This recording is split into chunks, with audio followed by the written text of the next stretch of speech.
Pour rénover leur maison de Challes-les-Eaux, Claire et Laurent avaient un budget de 20 000 €. Trop peu pour bien isoler leur logement. Mais grâce à un cumul d'aides, dont MaPrimeRénov', ils ont pu financer des travaux plus importants.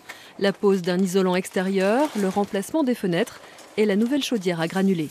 Je pense que c'est indispensable, c'est sûr, pour pouvoir changer, parce que nous, on n'aurait vraiment pas pu faire tous ces travaux.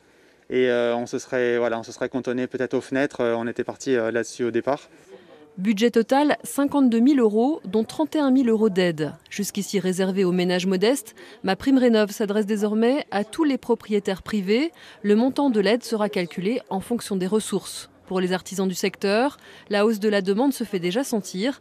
Ce fabricant de menuiserie emploie actuellement 5 salariés. On espère recruter 1 à 2 personnes dans l'année au niveau de la fabrication, non, mais surtout de la pose sur les chantiers. Cette copropriété à Chambéry vient d'être remodelée. Le toit, les fenêtres des cages d'escalier et l'isolation extérieure ont été rénovés. Avant, ça s'arrêtait ici, le mur s'arrêtait là.